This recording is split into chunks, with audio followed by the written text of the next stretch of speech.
با درود و احترام و سپاس از دوستان محترم که تشریف آوردن، دوستان محترمی که دعوت کردن و اساتید محترمی که اینجا تشریف کردن. من وقت زیادی ازتون نخواهم گرفت.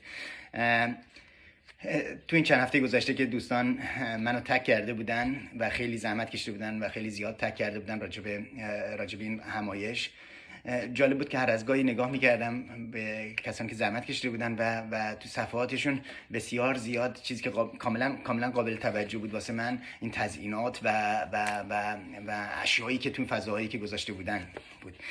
حقیقتا این دلیلی شد که بیام گفتم راجع به این یکم صحبت بکنم، چون شاید این علایق اینجا زیاد باشه تو این فضا یا تو این همایش و یه خورده راجع به این در معماری باهاتون صحبت کنم. من تصور میکنم که معماری واقعا فقط واسه اون واقعیت‌های عینی نیستن، اون چیزی که ما میبینیم نیستن. معماری راجع به مکانها و اشیاء نیست به نظر من. این اشیاء و این تزیینات نیستن که یه معماری خوب تشکیل میدن. معماری راجع به تزیینات نیست. من بر این عقیدم که اینها اشیا و تزیینات بدون تأثیر، بدون شک نیستن، اما اشیا و این تزیینات فضا رو جذاب نمی کنن.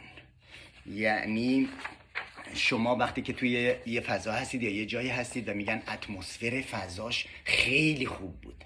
اتمسفر چیه؟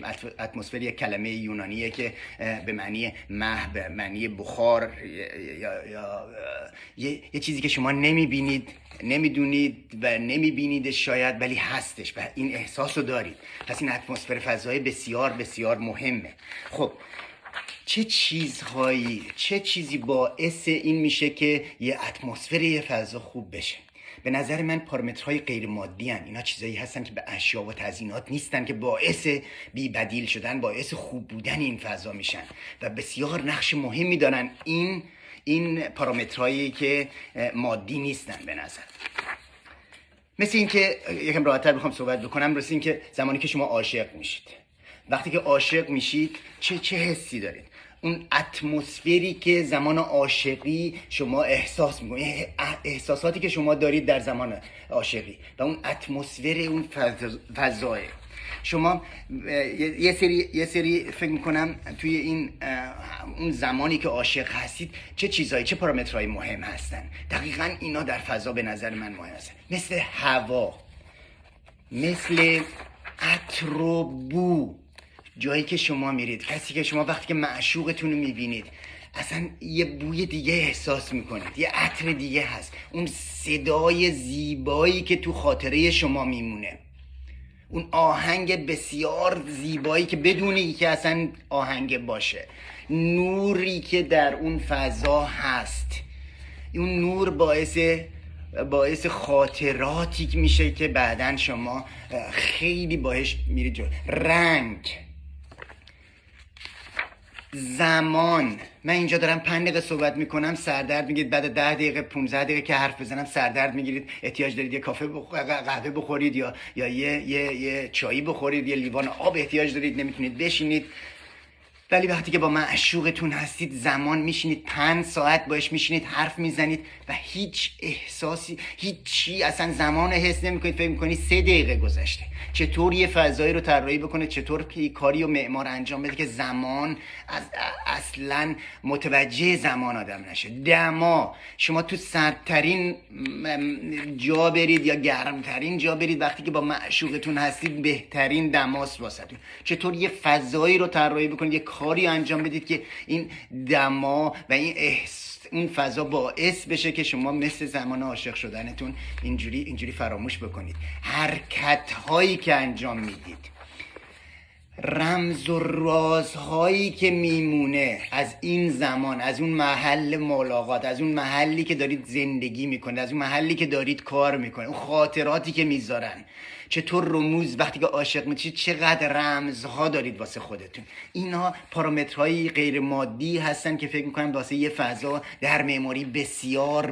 مهمه. اون وسوسه شدنهای شما وقتی که معشوقتون رو میبینید، اون حسی که دارید، اون احساسی که قبل و بعدش دارید، ایناست که یه فضا رو جذاب میکنه. ایناست که وقتی میرید مسجد شیخ الولا اشکتون در میاد، وقتی مسجد شاه در اصفهان هستید بی حرکت میشه اعضای بدنتون. این حسی که اون فضا بر روی احساسات شما میذاره، دقیقاً مثل زمانی که با معشوقتون رو میبینید، چقدر تأثیر میذاره. یه فضا اثر بخشیش، یه اتمسفر فضا خوبه، ولی اون اثر بخشیش به نظر من خیلی مهمتره. اون خاطره‌ای که میذاره، اون یاداوری که به شما میکنه، اونی که مامان بزرگتون هم میتونه تشخیص بده و میگه که وا عجب جایی بود، عجب خوش گذشت، عجب فضای خوبی بود، عجب حس خوبی بود اونجا.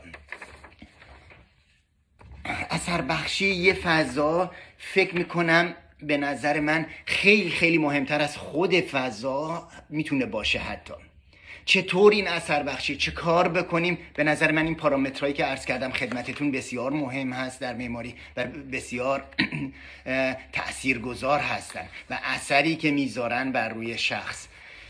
اینو من به عاشقی مثل زمانی که عاشق میشید، اینو اینجوری گفتم شاید یکم اون چشاتون رو ببندید زمانی که عاشق میشید، زمانی که معشوقتون میبینید چه حسی دارید. فکر میکنم این خیلی مهمتر از اون تزیینات و اشیایی هستن که در فضا وجود دارن. من وقت زیادی ازتون نمیگیرم، بسیار بسیار سپاسگزارم و خیلی ممنون که اجازه داشتم در خدمتتون باشم و سرتون رو درد بیارم و جمله‌مو یا صحبتمو با شعر بسیار زیبای حضرت حافظ تموم میکنم. عاشق شو ورنه روزی کار جهان سرایت، ناخوانده نقش مقصود در کارگاه هستی. واسهتون بهترین ها رو آرزو دارم. اگر عاشق بشید، اگر اون حس عاشقی رو داشته باشید، مطمئنم اون فضایی که طراحی میکنید بدون شک، بدون تزیینات، بدون اشیای شاید گرون قیمت خیلی جذابتر و بهتر بشوند که شکی درش ندارم.